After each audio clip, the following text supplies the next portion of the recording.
Take me out to the ball game. Take me out to the crowd. Buy me some peanuts and Cracker Jack. I don't care if I ever get back. Oh, it's root for the Cubbies. If they don't win, it's a shame. For it's 1, 2, 3 strikes, you're out at the old ball game. Hey! This is the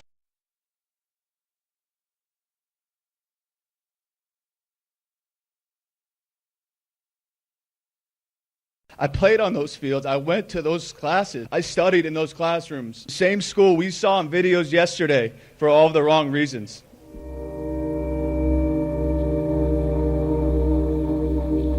There's a cycle to it. We get horrified that this violence is inflicted in our kids. We get angry that there's nothing we can do and nothing's done about it. And then we ultimately get immune and move on to something else. I am only who I am because of this community. I want you to know that you're not alone in your grief. We're all grieving with you. The entire country is grieving with you. Look, I'm a baseball player, but I'm also an American. I'm a Floridian, and I'm a Parklander for life. And while I don't have all the answers, I know that something has to change before this is visited on another community, and another community, and another community. The Monday Morning Quarterback on February the 19th, 2018, from WBRN Radio in Boston and on the Boston Red Network. The NBA had its All-Star game last night, an interesting All-Star game. We, in past years, we've become accustomed to East-West competition. The Western teams versus the Eastern teams, or the Eastern teams versus the Western teams. This time around, however, they changed the format to personalize the rivalries, I assume, to individualize it, however you want to coin it. The LeBron James team versus Mr. Curry. Very interesting situation there. We'll have the results of that when we do the sports. But in the context here, LeBron James bringing the social content in from the unfortunate massacre in Florida. I say unfortunate because it was something that did not have to happen. He's having a dialogue with the right-wing host, Laura Ingraham. One thing to remember about these various right-wingers, and we're going to look in a second here at the work of one S.E. Cupp, known as Little Sarah. Nonetheless, she is an apologist for the NRA, which is a group that sponsors nothing more than murder. The NRA is responsible for these lax gun laws out here, no doubt about it. They are the ones that push this, and they play into, as Barack Obama once so eloquently stated, this obsession with guns. Now, guns, hunting, it can be a productive skill. There are people that hunt to gather in food, such as the deers in various parts of the Midwest, West, and etc. And there are people that hunt for sport. But Mr. Cruz was not hunting for sport. He was not hunting for food at the Stoneman High School. That would never be brought up.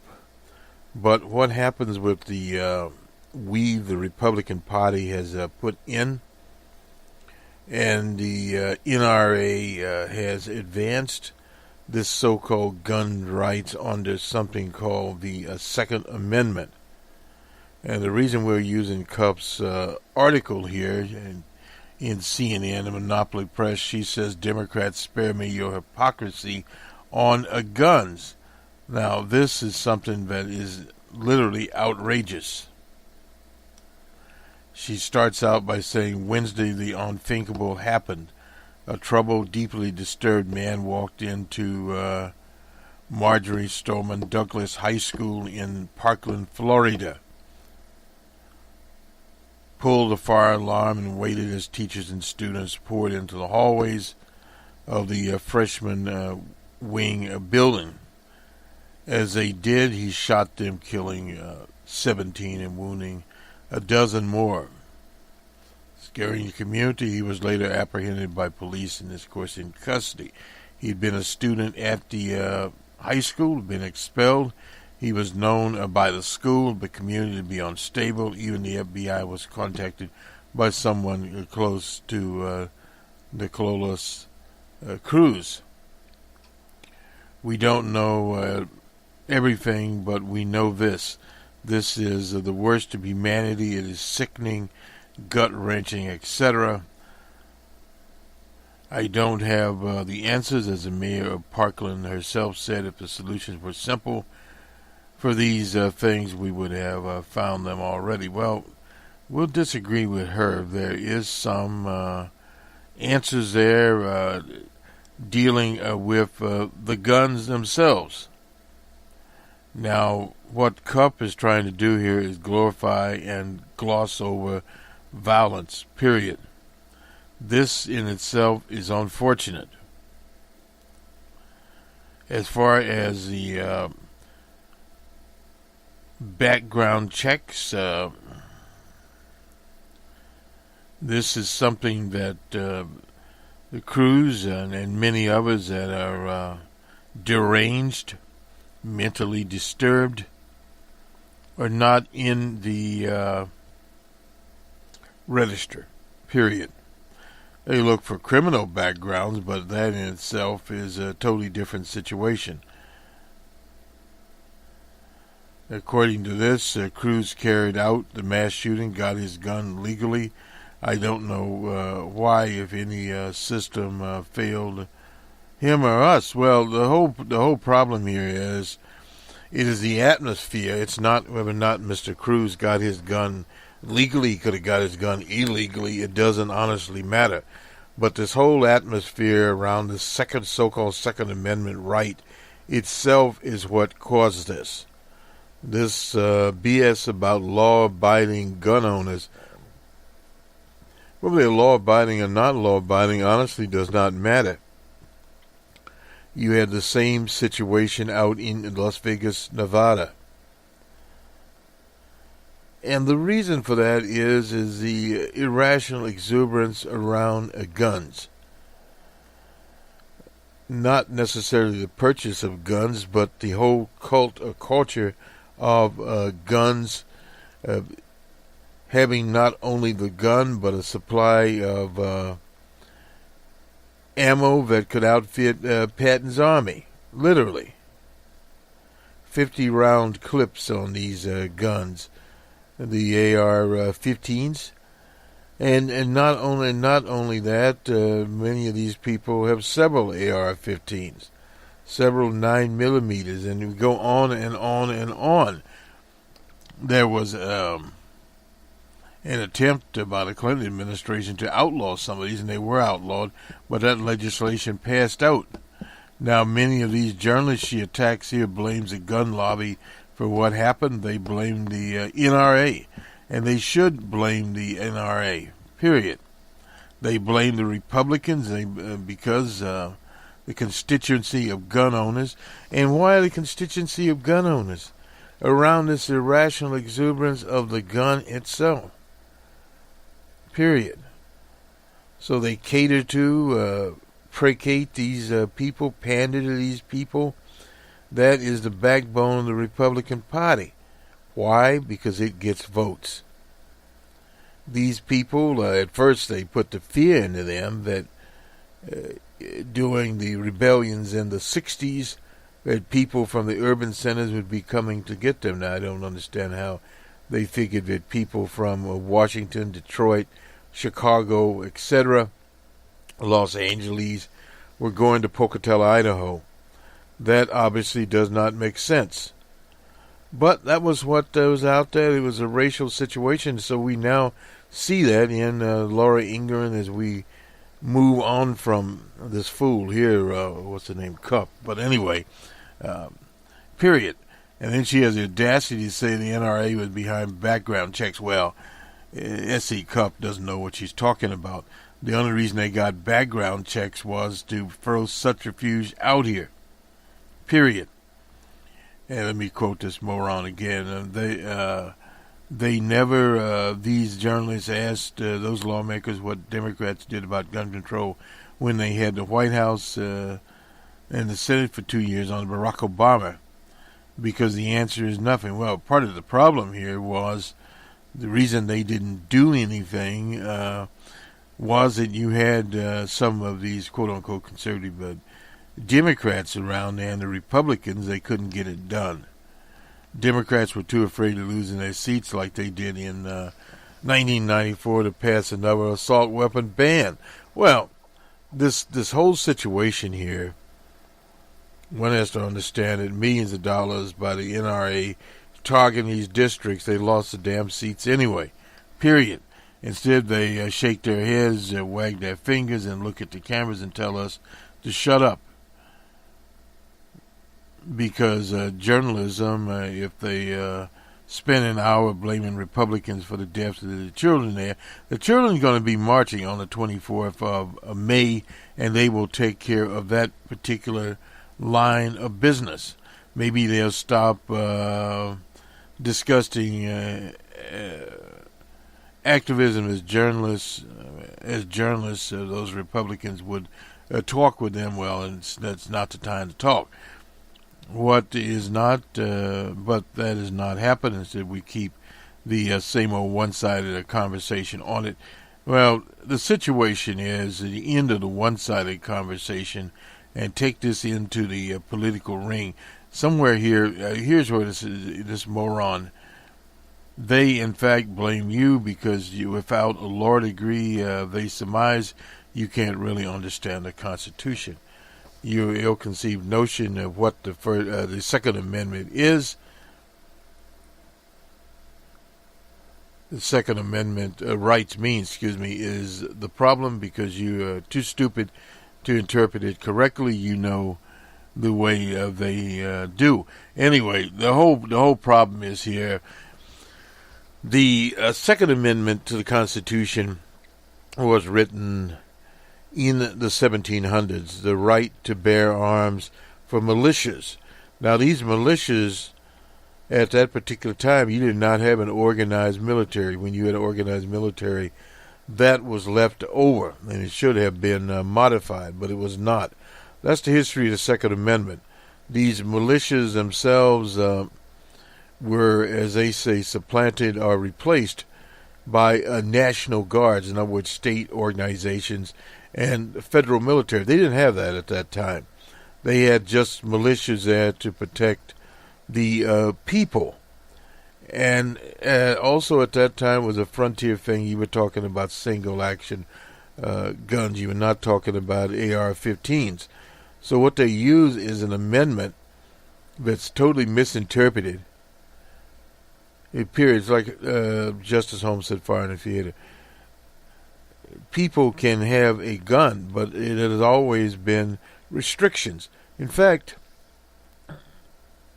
S.E. Cupp, if she had any sense, would understand that the whole idea of gun control itself came up under Ronald Wilson Reagan when he was governor of California. Why? Because the Black Panther Party marched into the legislature in California, and at that time you could have long arms, in other words, rifles. You not necessarily AR-15s, didn't have those around. That's a knockoff from the M16 for those that are playing along at home, so to speak. But this is what happened. This is where you started to talk about controlling firearms. Before that happened, people had long guns in Los Angeles and various other places. and single action, what we'll call pistols, 45s, 32s, etc. Not as many the so-called automatics from my time were around there. In the military, they call it the 45s, they're sidearms, but primarily in the U.S. military, the gun was the M16. People did have sidearms. In Vietnam, some of the soldiers, primarily from the South, carried their little personal weapons around there, and that showed you the level of understanding. These people were drafted into an operation in undeclared war. And incidentally, when we go out of here, we have Joseph Califano Jr. He was on Feast of Nation, and he has a new book out, and he's talking about his new book, and we advise you to read his new book. Joseph Califano Jr. has been around a very long time. He served Lyndon Johnson. He's 80, I believe, 6 years old, and he's smart. He's mentally alert. He's not like S.E. Cuff there, period. But he was talking about the reality of the election and how 8% of the Democrats in the primaries voted for Hillary Clinton, and roughly 7% voted for D.J. Trump. And this is basically how all of this sort of shook out. And you have to remember, and we're going to talk today about the Russian operation down in St. Petersburg, but at the same time, you have to understand that the atmosphere that S.E. Cupp here is creating and Laura Ingraham, you didn't need the Russians to interfere. There were these people like a metallic substance to a magnet there, were drawn in, predisposed to the kinds of rhetoric. And D.J. Trump went around talking about the Second Amendment. Republicans have talked about that forever, period, and various other things. Let's move on here. Spent too much time on S.E. Cuff. We give in this country too much floor space to idiots. Let's see. We can. We'll go to Florida, but we'll start this off with E.J. Dionne. We've already covered the All-Star game, so we don't have to go back here. But E.J. Dionne, a liberal, talks about a failed state. The surreal sign of political regime is failing is the inability to do things about problems universally seen as urgent that have obvious remedies. As a mark of political corruption, when unacceptable cliques block solutions that enjoy broad support and force their selfish interests to prevail over the common good. On gun violence, the United States has become a corrupt, failed state. No doubt about this. A civilized state, Combine and various other, in Connecticut, these activities, there would be a massive reaction from the people, and there would be legislation to stop this, or at least to make it harder to get these AR-15 type guns out there, these assault weapons out there. They're not hunting deer or rabbits or whatever else they were hunting with these, period.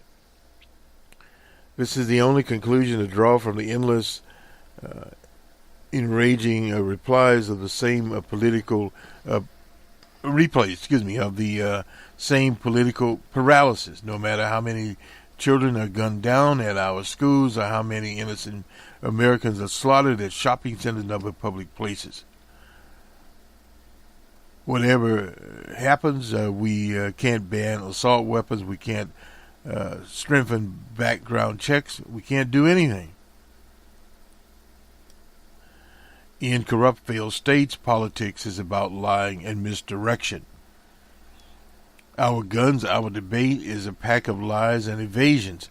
And this is what you got from Shame, from this S.E. Cupp character, the same thing.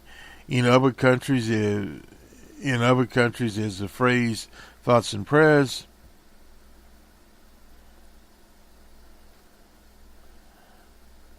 A cover for cowardice, no doubt about that, a sacrilege. In no other country are the words mental health so empty. They are muttered by politicians who have no history of caring the least about programs to help those with psychological or psychiatric difficulties. But they need to say something to rationalize their allegiance to a gun lobby that appears to be utterly indifferent to mass murder. Trump's role there after the killings of 17 people. This was at Marjorie Stoneman Douglas High School. This is in Parkland, Florida. Has all the passion of a CEO delivering a middling annual report. He told us we're committed to working with state and local leaders to help secure our schools and tackle the difficult issues of mental health. At the same time, he was cutting it. Trump's speech, as Vox German Lopez observed, was one giant lie by omission. Those 17 people were killed by an AR-15 rifle, not a rifle, a sword, or a bomb. But, God forbid, the president mentioned guns.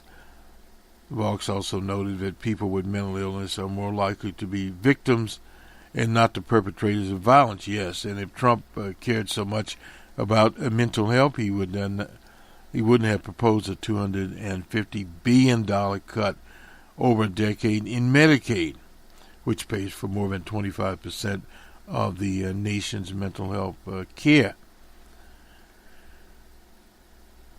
Memo to the media: stop saying in sober, serious tones that we must do more about mental health. This might well be true, but in the context of crimes such as at Stoneman Douglas High, offering such sentiments is to capitulate in the propaganda by pretending that a cover story is actually on the level.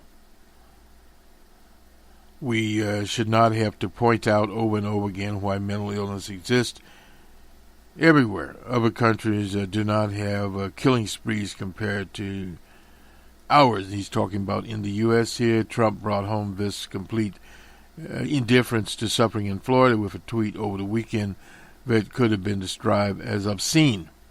He attacked the FBI for missing many of the signs sent out by the Florida shooter because it spent too much time proving the Russian collusion with the Trump campaign.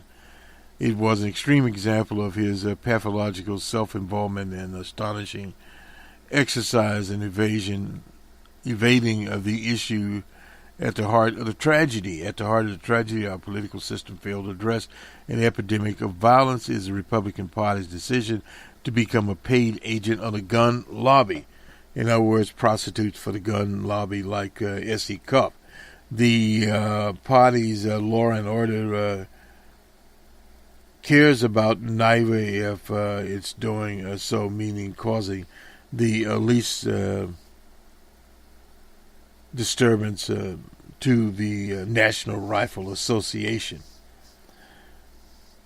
This is where corruption comes in. One Republican politician after another who couldn't even utter the word gun following the Parkland horror turned out to be receiving millions from the NRA. It's no wonder that Trump decided he cared so much about mental illness. The organization spent $30 million to defeat the Hillary Clinton in 2016. Well, that's a drop in the bucket. The Koch brothers are going to spend almost $500 million, $400 million at least during the election this year. Aggravating our difficulty in regular weapons is the vast overrepresentation of rural states. No doubt about that. In the Congress, in the Senate, which makes some Democrats weary of taking on the NRA. This is another classic problem of failed regimes. Their structures are no longer capable of responding to current needs. No doubt. No one wants our political system to fail more than, and this is unfortunate that EJ put this in, V.I. Putin does, and our powerlessness on guns hardly enhances our democracy's image to the world. Is worth revisiting. Reports last spring with Time magazine and the Post about the relationship that the Russians are close to their government are cultivating with the U.S. gun lobby as part of an outreach by pro-Putin forces to the far right. Peter Stone and Greg Gordon of McClatchy, as the news service, reported that the FBI is investigating whether top Russian bankers with ties to the criminally legally funneled money to the National Rifle Association to help trump the NRA. We already know that the NRA and its political servants are mobilizing our government on one of the gravest problems confronting us. And what we would say about any other country that watches children gunned down again and again and do absolutely nothing. E.J. Dionne, a writer here. The LeVar James and Laura Ingraham shouldn't be quick to write each other off. This is from the Washington Post. This is silly. This is Sally Jenkins, the dumbest spat between. It's just would be more interesting if both of them were self-sellers. This is not a single thing that would be accomplished by their Twitter non-dialogue. I'll just skip over this. The so-called white conservative ladies commentary took an issue with NBA superstar liberal's viewpoint by attacking his intelligence and message to kids and told him to shut up and dribble. Really, when this is the last time Ingram refers to a thought on our material, as for James, his critique of Trumpism, including platitudinal implication of the people, and his cheap retort to Ingram is that she is a minor celebrity compared to him. He's correct about that. Are capable of more interesting conversation. Why? She is a single mother with, anyway, his goes on to say Ingram is not some whittling vanilla creature of privilege. She was educated at Dartmouth, so what? Her mother was a waitress. Her grandfather was a Polish immigrant. That tells you right there. She's a single mother with 3 small kids, a daughter she adopted from Guatemala and 2 sons from Russia. So what? Whenever you think of those views, this is Pollyannish here. Who cares? As for James, he's the son of a single mother. We know that.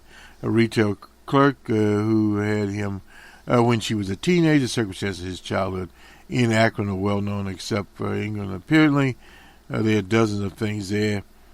They had to move between the age of 5 because their home was condemned. James almost missed half of his 4th grade. Anyway, typical there.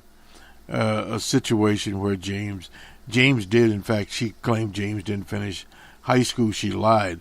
And for an athlete of James's statue to go the last year of high school was a financial burden for a single mother, because he could have just simply opted out of the last year of high school, went on to the NBA, and the rest would have been history. So these kinds of things like Jenkins, the whole point of scanning this article by Jenkins is a centrifuge. She's writing, of course, in the Washington Post. She usually writes on religious matters, and she should stick to religious matters. This is not about the dialogue between Laura Ingraham and Mr. James, period. It's a totally different situation there. And we'll put a link to this March for Our Lives. It's on the 24th of March. Kids and their families march for our lives. They will march in Washington, D.C., and in a major city near you. Let me just go to the Miami Herald now. LeVar James wonders why a 19-year-old kid can't buy beer, but could purchase an AR-15. Mr. James made South Florida his home for 4 seasons as a member of the Miami Heat. He got to know the neighborhoods and the people. The community he used to live in suffered through one of the deadliest school shootings out there. Mr. James is 33 years old, and when Nicholas Cruz opened fire at the school, we don't need to go through that, flanked by his son, LeVar Jr., and Bryce for a 22-minute interview there. He is a 14-time All-Star, Mr. James is. And let me just read a little bit of this. We're sending our kids to school, right? He said in response to a question about the school shooting from the Miami Herald. We drop them off at 8 in the morning, and at 3:15 they are going to be ready to get picked up. Either we pick them up, or somebody in our family is picking them up, or they take a bus, or there is aftercare, and they on to 5. We feel like our kids are going to return, right? We have kids who. We have a kid who wasn't legally able to buy or be at a bar, but he can buy an AR-15. It doesn't make sense. It seems it should be legal for him to go buy a beer, but how is it possible that we have minors go buy a gun? I don't have the answer to it, but to the families of Parkland down in Broward County, it is sad, and I'm sorry, and it's just a real tragedy. I hope we don't continue to see this, because it's too many in the last 10 years with guns. Wayne Ellington, a participant in the Saturday night three-point contest, who became a father last year and lost his own father to gun violence a few years ago, said Saturday everything needs to change, and how easy it is for troubled individuals to get their hands on guns. I was at a loss for words, Ellington said of the shooting at Parkland. And you hear this time and time again, period. And a little bit more on this. This is where LeVar responds to Fox News anchor. We definitely not shutting up dribbling. LeVar James, and this is again made clear on Saturday afternoon during the All-Star weekend about athletes and their rights to an opinion. We definitely not shut up or dribble. In his first comments, since this is this Laura Ingraham character, you don't have to have the credentials to comment on politics or criticize DJ Trump like he did in the video released on Uninterrupted earlier this week. The former Heat star who led the franchise to its last 2 NBA titles in 2012 and 2013 didn't hold back his feelings. He's been vocal for years about social injustice and inequality, the 33-year-old said.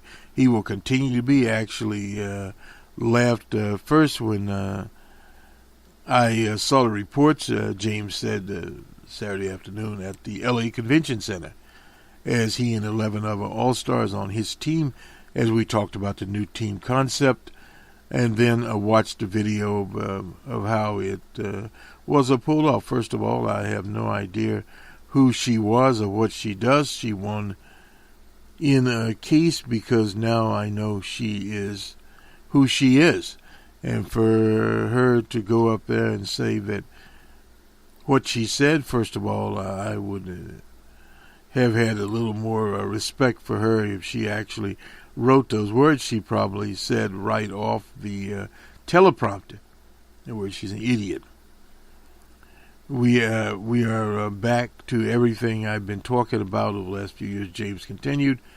It lets me know that everything I've said has been correct, and for her to have the type of reaction, what we will definitely not shut up or dribble.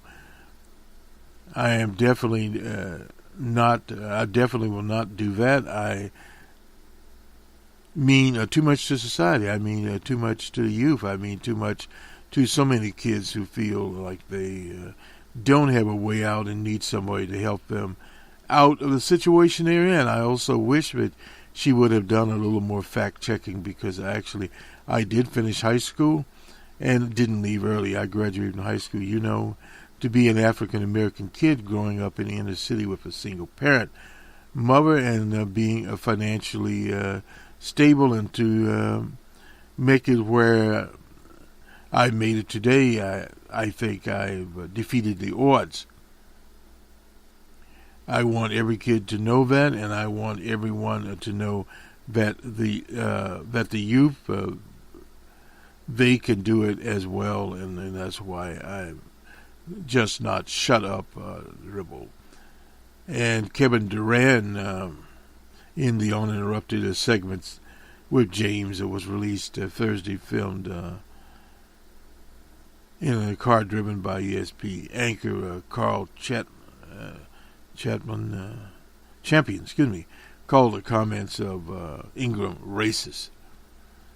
And various others got it. Ingram 54, whose show is on Fox News. It's October of 2017 there. If pro athletes, entertainers who want to freelance as political pundits, they should not be surprised when they are called out for insulting politicians. Ingram said, "There is no racist intent in my remarks." She's a liar. I mean, this is just terrible here. It really is. Anyway, it's one of those things that you sometimes run into, and I'm not sure. A rich, spoiled pro athlete talks smack about Trump. He'll get smacked back when we come back. All right, we're going to create a new banner. This is a Jumdoc alert. NBA superstar LeBron James is talking politics again, and this time it's R-rated. Here's his barely intelligible, not to mention ungrammatical take on President Trump in a new ESPN podcast. The number one job in America, the point of person, is someone who doesn't understand the people and really don't give a about the people. But wait, there's more gripping insight. ESPN host Carrie Champion asked James and fellow NBA star Kevin Durant about what she described as Trump's racist comments. I feel like our team as a country is not ran by a great coach. It's not even a surprise when he says something. It's not even a surprise. It's like laughable. It's like it's laughable. It's laughable and it's scary. But it's also scary, right, because right. I shouldn't be numb to your racist comments. Right. I shouldn't be numb to your behavior. I'm numb to this commentary. Like, must they run their mouths like that? Unfortunately, a lot of kids and some adults take these ignorant comments seriously. Look, there might be a cautionary lesson in LeBron for kids. This is what happens when you attempt to leave high school a year early to join the NBA. And it's always unwise to seek political advice from someone who gets paid $100 million a year to bounce a ball. Oh, and LeBron and Kevin, you're great players, but no one voted for you. Millions elected Trump to be their coach. So keep the political commentary to yourself, or as someone once said, shut up and dribble. Okay, final thing that I hate. So LeBron James went after President Trump yesterday and said that President Trump doesn't give a bleep about the people. This prompted Laura. Well, it sort of shows you where the Laura Ingrams of the world are. Disinformation out there. She's engaged in fake news. Had she researched the story of LeBron James, she would have understood that he did, in fact, stay his final year in high school. But does it make a difference? Actually, no. Those of us that know a little bit about education these days, the American education system itself is behind the times. 11 years of high school is too many. It's going to have to be redone, repackaged, and that is something we have not arrived as of yet. But as to how many people voted for DJ Trump, that is very debatable. You'd have to ask DJ Trump, period, to be the coach. Well, he's not a very good coach. He's a man that won an election by less than 80,000 votes in 3 different states. And he called himself a landslide operator, a man that claimed his inaugural had more people there. When he was challenged on that, then he had to say, well, the Women's March had all the hotel rooms bought up. So, I mean, this is a character that is totally out as far as this moron Laura Ingraham is concerned. Yeah, she was reading that off the teleprompter. There's no doubt about that. Her job is the same as that other idiot, little Sarah there, S.E. Cup, to keep these characters riled up. There's no big deal right there. Yes, it is Mr. James's job to dribble a basketball, as she says. But dribbling a basketball, if she has any sense at all, is a very difficult situation. There's a lot of people can dribble a basketball. I can dribble a basketball. But I'm not over 6'6", or as a small forward as Michael Jordan. He's 6'6". And the ability to do that, you have many people can do that, thousands. But they do not get to be a superstar in the NBA. Or even in the NBA. It's sort of like that. But anyway, we won't spend a lot of time on that. Spring training has commenced while we were down here. The Marlins have their little spring training has opened. They have 69 people on the roster. They'll have to get it to 25. We're sort of leading into our sports here, and several of the Marlins are leaving, like Marcel Zuma. He has been traded off. That's one of the histories there of Zuma, Christian Yelich, and John Carlos Stanton. He's at New York.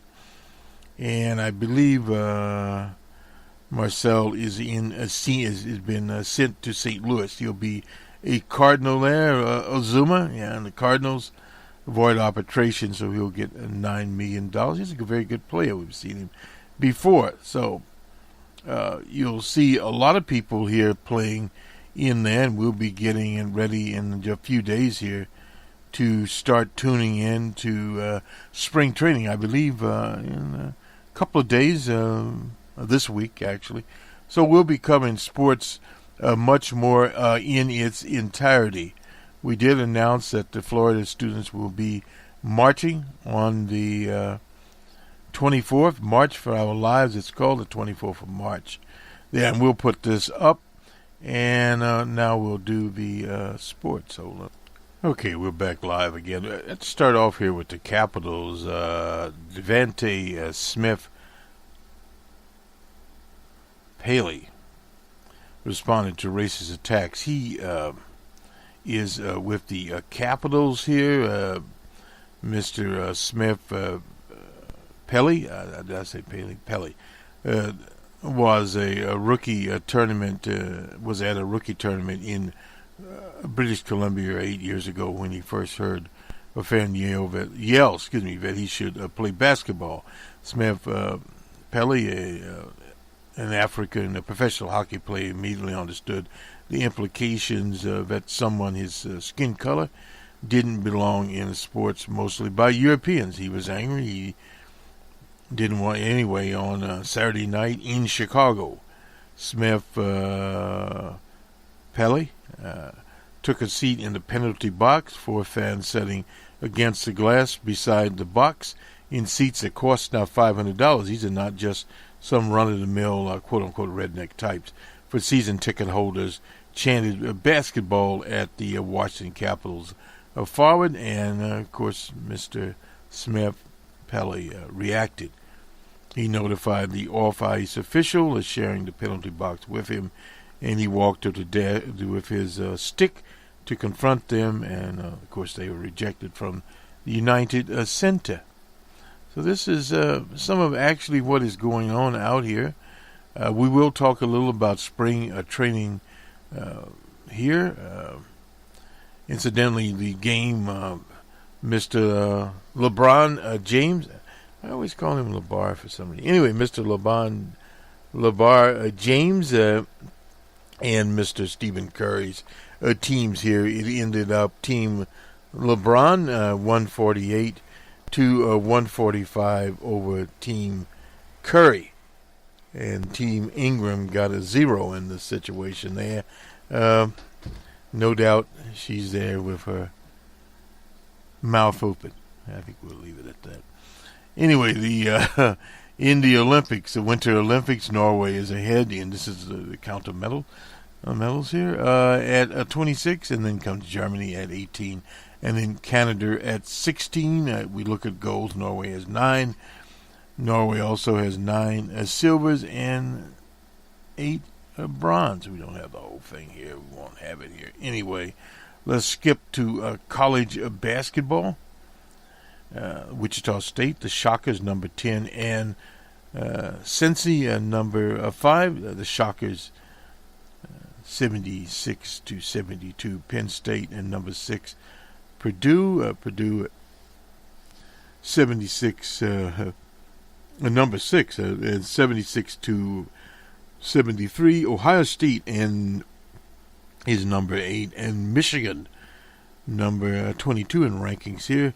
Michigan at 74-62, and finally number 12 Duke and number 11 Clemson.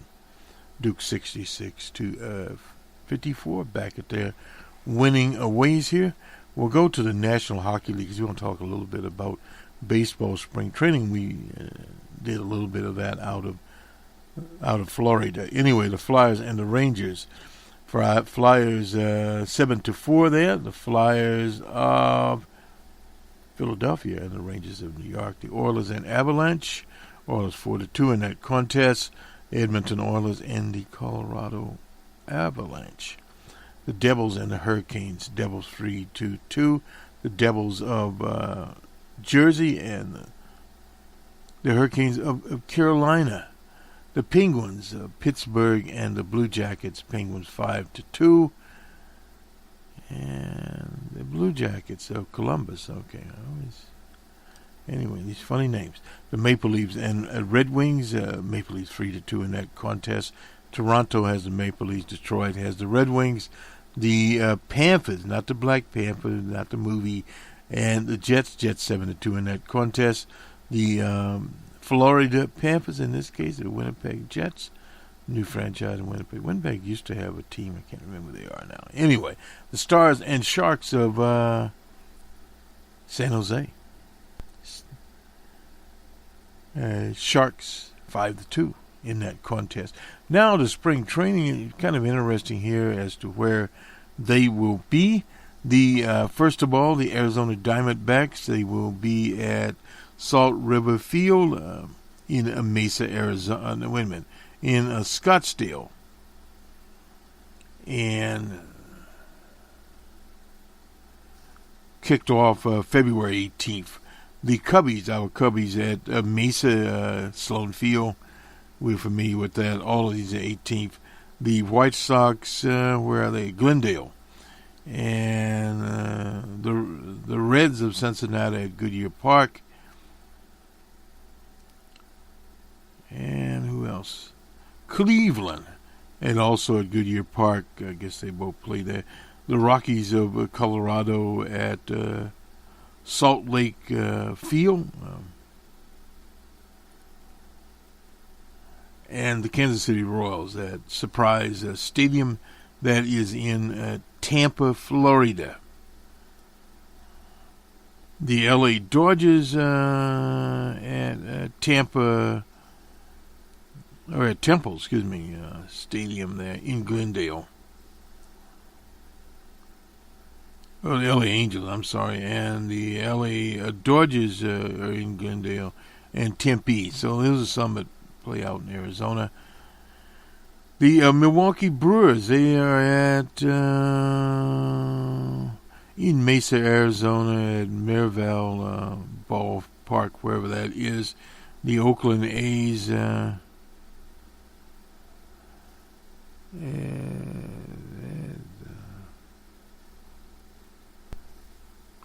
Hohokam Stadium, don't know. And the Padres of San Diego at Peoria Sports Complex. That's in Southdale.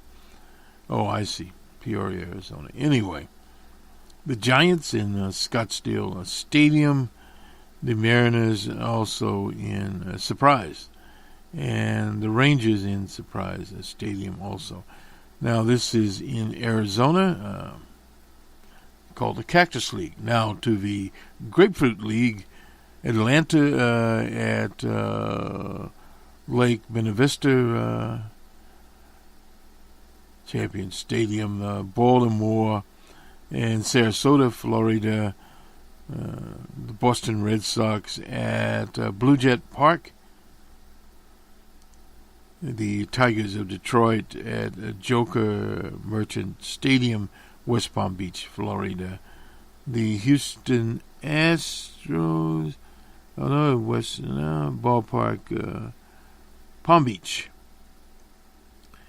and the Marlins at Jaspers Roger Dean Stadium, the Twins in Fort Myer, the Mets in Port St. Lucie, the Yankees at George Steinbrenner Field, the Mets in Tampa, First Data Stadium, joined Steinbrenner Field in Clearwater, Florida, the Phillies at Spectrum Field in Brazelton, Florida, the Pirates in Jasper, and the Cardinals, Roger Dean Stadium, Port Charlotte, the Rays in Port Charlotte there also, it looks like here. So the 8 teams, so they off we go and playing ball. Anyway, Toronto Blue Jays at Florida Auto Exchange Stadium in West Palm Beach, and the Nationals in Palm Beach at the ballpark of Palm Beaches. So this is basically it. Lineup of some of the games. Training games will start on ESPN on March the 21st, 22nd, 23.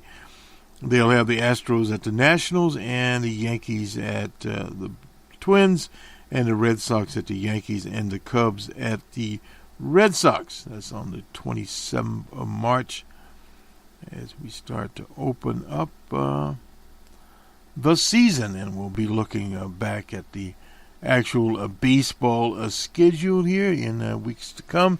This will do it for us on the Monday Morning Quarterback.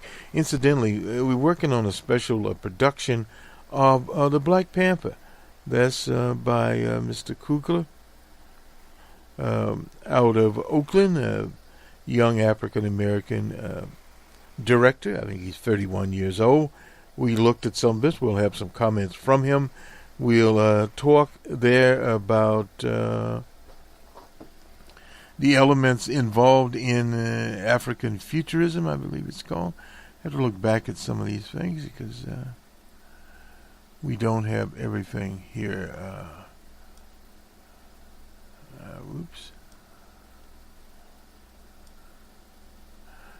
Afrofuturism is futurism.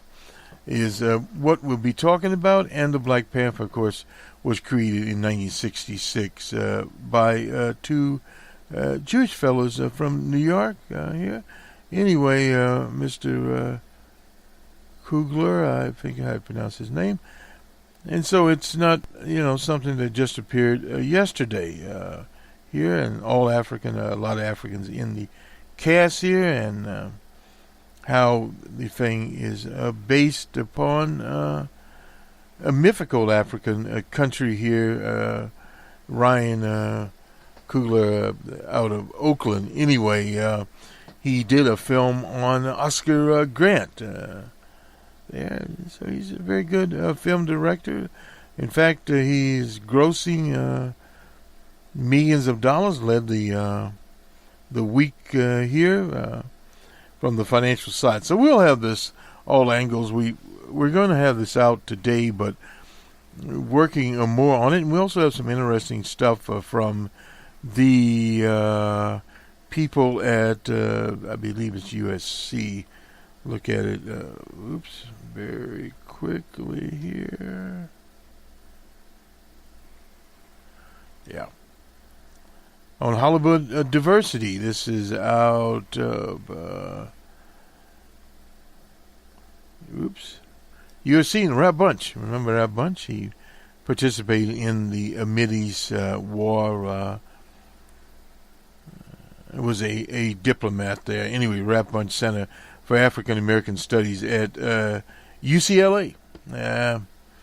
And a little bit about culture from the Bunch Center, and where African Americans and people of color in general stand in Hollywood in terms of numbers, etc. And they concluded the study basically by talking about the problem is where the decisions are made, as it usually is, by executives at studios, by the theatrical agencies there, and the networks. And it seemed from the study also, African Americans and other people of color did not fare as well from so-called digital production, that screen productions of the Netflix and various others. Anyway, we'll have more of that when we have the production up. Have a good week, everyone. We'll talk to you soon. And remember, this is African History Month, February, and it's short.